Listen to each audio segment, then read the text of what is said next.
Hello, today we are going to make earrings like these ones for Christmas, and here you go. So you can see you can make a pendant, and this earring has a snowflake cutout, and these earrings are available for free from my design bundles uh, shop, designbundle.net. If you go there and search for free earrings, you will see this will come up.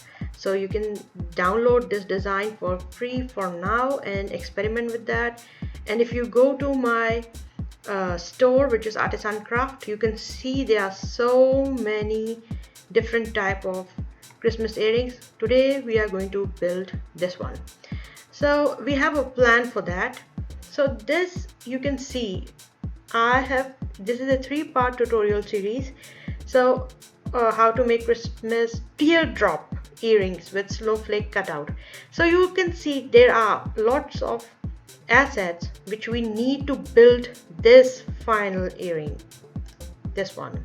So I want to just show you how much work went into building these earrings. So there are some back.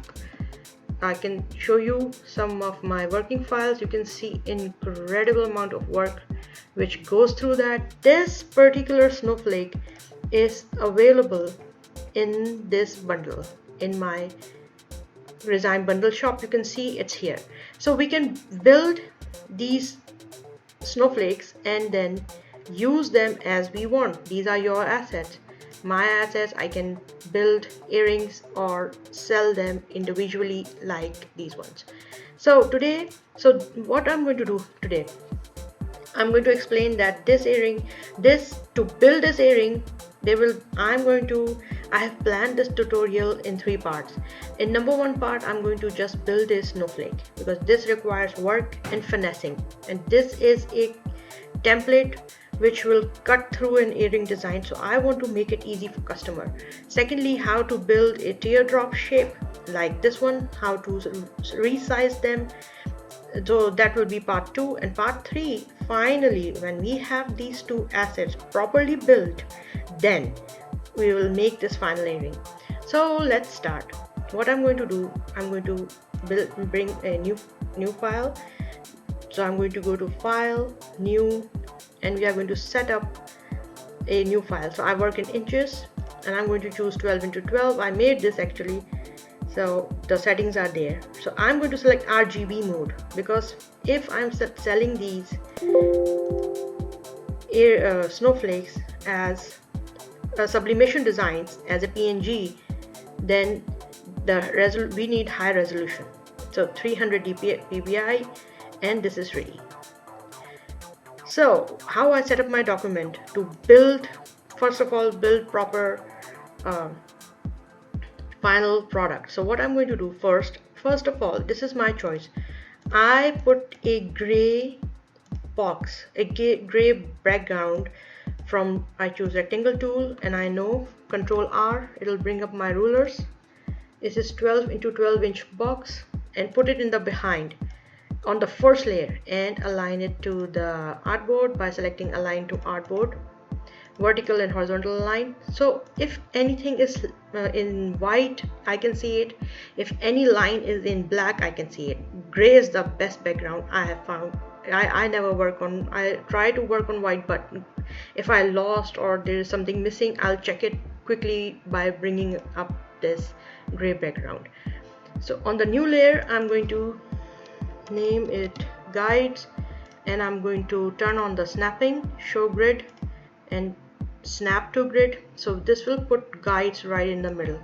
I am a product designer by profession, so we really like to symmetry and accuracy. All these will be helpful. We can work nicely if we start the design from the center. So now I've just make everything disappear, stop the snapping, hide the grid. So you can see our document is ready. So I'll lock this layer, make a new layer, working layer. So now everything is in order. And I'm going to design I always start my design from center, because this is how you know how good the design is built, because you want in the end, you want a good product in the end, so customer will have no difficulty. So first of all, let's start now to build. For the first thing, we are going to build a snowflake like this. Now this is from my previous designs. I'm going to build a new one for you, and this snowflake is the one we are going to start with. Let's start now to how to build a snowflake.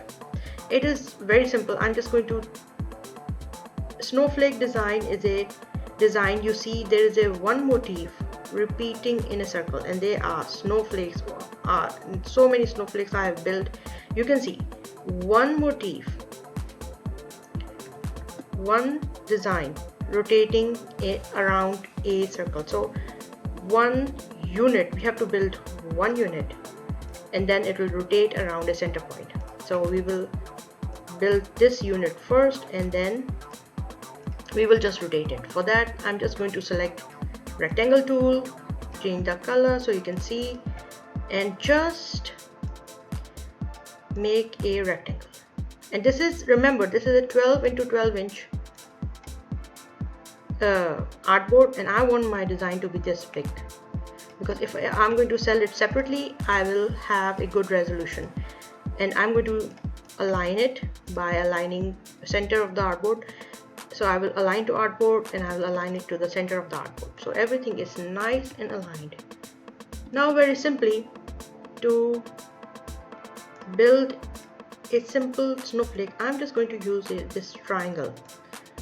So I can go to rectangle tool, and I can choose polygonal tool. Click once, and now it will give you some options. I'm going to just choose 3 sides, so choose 3. Okay, you can see here you go, beautiful triangle is ready. So I'm going to put it here, and I'm not going to leave this triangle like that with sharp pointed angles. Just doesn't look good. I'm just going to make it slightly rounded. So for that, I'm going to select this and go to direct selection tool, and by these tiny handles, I'm just going to make it a little bit rounded. There you go. And now how to build these little hands like structure. What I'm going to do, I'm going to take my pen tool again and just click and click here. There is no color, so you can see now. Just go here, fill, and make it into a stroke. Increase the size. This is good. And now maybe reduce the size a little. Now I'm just going to Control C and Control F and bring it down. Control C copies it, and Control F puts it right in the front. So this is the basic unit we are building. Now I'm going to make this one slightly larger and thinner. Maybe choose 20. Here you go. Now how to reflect these two on the other side. What I do for that, I first group them, and then right click again, transform, reflect, make a copy, vertical reflect, copy, and then with the help of an arrow key on your keyboard, take it to the other side like this. Now to make them align properly, what I'm going to do, I'm going to select this one and hold shift, select this one, select this and this by holding shift, and I'm just going to group them like this. And now this is a one unit. And now what I'm going to do, I'm going to select this, go to align to artboard and align it to the horizontal align artboard, and this will align everything in the center. Again, I'm not a big fan of pointed sharp angles like that. So for that, I'm just going to select this, and we remember these are strokes. So we are going to go to object, expand, Now this will change into objects and boxes. There are no more lines, and we are going to unite them. Very simply, again, to make these sharp edges go away, I'm going to select those, select this direct selection tool, and these tiny little, I can show you here, tiny round handles appear, and if I pull them, it will make every sharp corner in this design into a rounded corner, which looks better, and it looks like this design is prepared carefully. So this basic unit is ready. Now we are just going to rotate it around a anchor center, and this will become our snowflake. So first of all, what I'm going to do, I'm going to make copy of this basic unit. Hold Alt, click with mouse, drag, because these basic units you can do 10 things with those. And if you have this for as a safe copy, you can correct any mistake if you make any mistake here. So I'm just going to select everything, object, expand, unite with the Pathfinder, Windows, Pathfinder. You can go to Pathfinder by going to Windows, Pathfinders. I keep my Pathfinder panel here. People usually have it here, but I use it all day long. So my Pathfinder, I keep it especially here because I need to use it every day.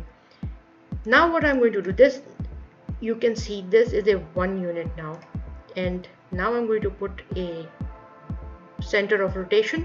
So I'm going to go to pen tool, put a point, select, go to selection tool, and it will let the point go. Select this point, align to artboard again, horizontal align center, vertical align center. This point is right in the middle of the artboard.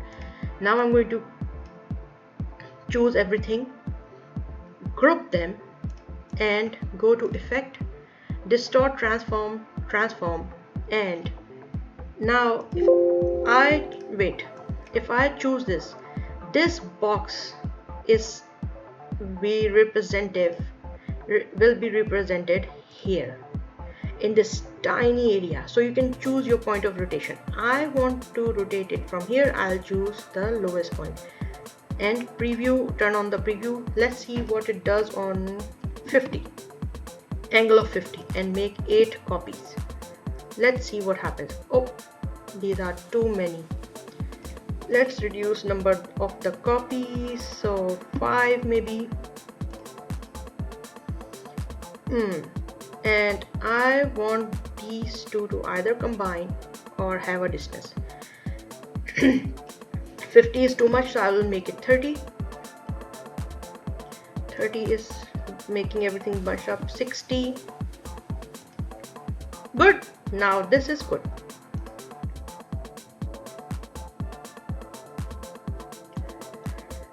This snowflake has acceptable design because I am worried about this distance, this distance, because I'll show you here. When this snowflake will be cut through this tiny 2-inch tall earring, then it should have enough space between that to have material thickness, to have material strength, because if this is too thin, then it will tear easily. So I'm happy with this design and I'm going to accept the results. Now what I'm going to do, I'm going to just make this design even better, and now you can see these are separate, so I'm going to make something which holds them together strongly. Even if they are cut separately for sublimation design and vinyl, they will be one unit instead of being separate. So to combine them, I'm just going to use a circle, ellipse, and I'm just going to go right in the middle, and by holding Shift and Alt, I'm going to drag my mouse and let it go. Here you go. Your ellipse is completed. Now I'm going to select everything. I'm going to select this ellipse, and I'm going to align it to artboard and right in the middle of the artboard. This is the quickest way of making ellipse or making snowflake. So here you go. Select everything, object, expand appearance. Select again, object, expand, and unite from Pathfinder. Here you go. Now, just to make it more visually pleasing, I'm going to make another lips and maybe change the color. You can see right here. I'm going to, by holding shift and alt and dragging with the mouse, I'm going to make another lips. Here you go. And align everything in the center and cut this through. I will just remove my guide so you can see what is going on. And I'm going to punch either this shape or let's try another shape. I'm just thinking, you know what? We are designers. So let's choose 6-sided polygon. Let's see how it looks. 1, 2, 3, 4, 5. Yeah, it'll match, I guess. You know what? These are your designs. Have fun with it. Yeah. We are not bound by rules when we are designing. Here you go. This looks much better. And I'm just going to make these sharp edges rounded by selecting direct selection tool and dragging these little circles which appeared. Here you go. I don't want this ellipse. So, and now what we are going to do, first object, expand, unite. I want to be it to become a clean object. Now I'm going to select everything and minus front. I want to punch this hole through the snowflake shape. Minus front. Here you go. Your snowflake is ready to go. And in the next video we will make teardrop earring shape. So that will be the second part of the video. For now, thank you very much. Join us on Wednesdays and Saturday when we release new video. Thank you.